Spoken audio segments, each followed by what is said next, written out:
Hi guys, how are you today? Today's video is dedicated to Nilson Gonçalves. He posted a comment on one of my previous videos asking for this. How to keep studying English when you're losing your motivation and you don't have so much time. So I hope this video helps him and helps all of you. Studying a language can be very challenging, especially when you don't like the language, don't like studying, don't have so much time. I have met so many people that have told me that they have been studying English out of necessity rather than pleasure. And they all shared the same feeling, demotivation. Of course, that not everybody feels demotivated because they don't like the language.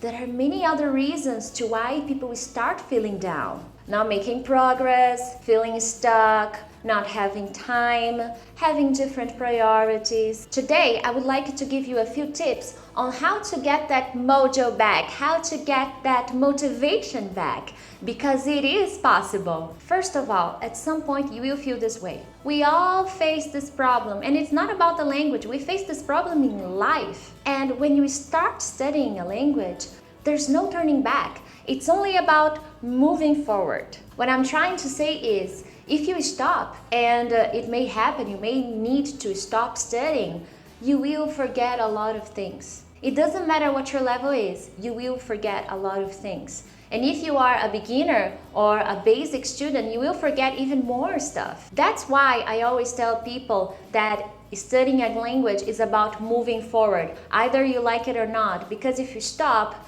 you forget everything, or not everything, but quite a lot. Which is why you have to keep finding ways to keep motivated. Now I have to agree with something many people say. Well, how do I keep motivated? Studying is not always fun. Yeah, studying is not always fun. However, that's the challenge here. We have to find ways to keep motivated, to keep interested in learning the language. I always tell my students and my friends that studying a language is so much more than grammar, vocabulary, structures, listening exercises. You have to take your studies to a different level in order to keep motivated. And what do I mean by that? Before I give you 3 tips on how to keep motivated when studying English, I would like to take a step back and show you 2 things that we need to do before we start planning strategies to keep motivated. First of all, understand the real cause of your demotivation. Is it lack of time? Is it a new routine, a new job, working schedule? You feel like you're not improving. You don't feel like people understand you, and that's why you feel frustrated or demotivated. All of the things, among others, could be one of the reasons to why you're feeling this way. So the first thing you need to do is understand why you are feeling demotivated. Sit down, grab a piece of paper, write things down. Why am I feeling demotivated? Is it because I don't like the material I'm using? Is it because I don't like the school I'm going to? You have to understand why. Second thing you need to do, how do you currently study English? What's your course like? Do you study English in a regular school? Do you have a private teacher? Do you study by yourself? What materials are you using? How often do you study? Now that you have analyzed these 2 points, why am I feeling down? What is it that is making me angry, making me annoyed, making me frustrated? And how do I study? These are 2 basic things that you need to understand in order to move on to the tips that I'm going to give you. Because only when you understand what's going on with you, you will be able to find a way to fix it.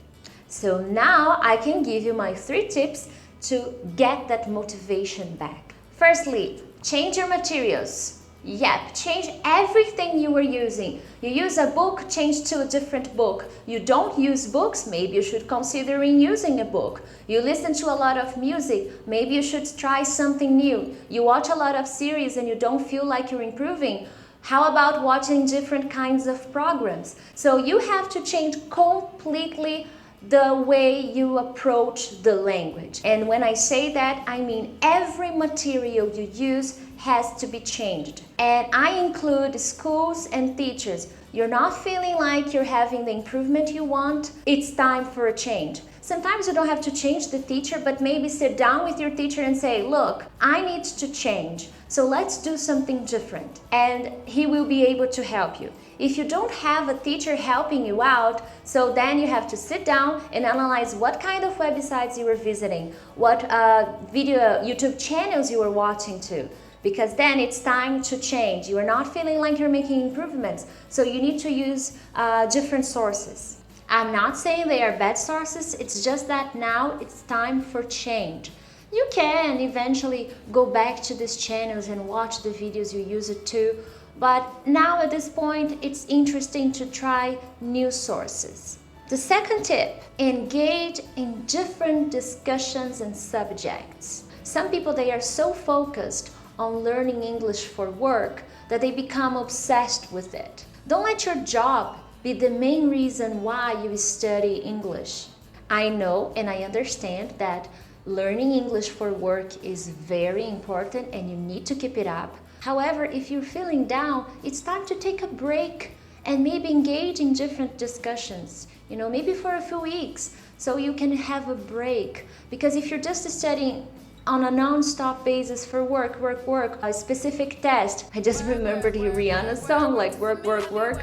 Okay, getting back to it. Just taking this break will help you a lot, so that when you get back to the subjects that you're used to, you feel better. So one thing that I always try to do, I myself follow this tip, because I'm always trying to find different things to talk about, things that are out of my comfort zone, because in order to talk about them, I will need to work more on vocabulary, on structures, if that's the case.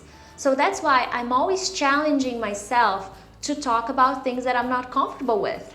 So I talk about science, I talk about literature, I talk about medicine, I talk about law. These are not my favorite subjects, but yet I talk about them, because I know that when I do have to talk about them, I will have to work hard.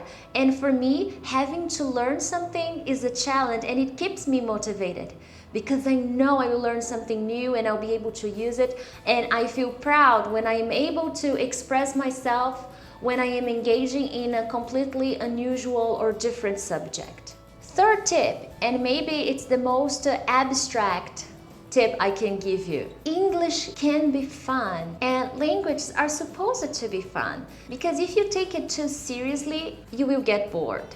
So find ways to see the fun in the language. Don't study only grammar books, vocabulary books. Try to find lighter subjects. I love to read comic books, and not just comic books. I like to read stand-up comedians' articles, for example, on the internet. I like to watch stand-up videos. So I try to make the language fun. I try to find funny people, fun people, in order to watch them and see what they have to offer me in terms of language, in terms of vocabulary. And that's when I learn slang. That's when I learn different expressions. And that's what you need to do. Do not only read useful things that are gonna change your life and are gonna change the way you see the language, but read silly things. That way you will be practicing the language in a lighter way, in a more entertaining way. And that's what English is supposed to be. Because if we only do it as a goal, like I need to speak it for work or to get a better job, to get in a nice school or to pass an exam, you will start to feel that way. That's what I mean when I tell people to take their studies to a different level. Make it part of your life. Only when you do that, you will be able to fight this problem of motivation, of lack of motivation. I get this all the time, but when I do, I find ways to fight it. And these are the tips, these are the tools that I use in order to fight this feeling. And I can guarantee you, you will start to feel better once you apply that. Well guys, I hope these 3 tips help you with your studies, okay? If you have any questions, leave me a comment. I will be happy to answer to them. Don't forget to like the video, subscribe to the channel, and share this video with your friends. Well guys, thank you very much, and I'll see you next time.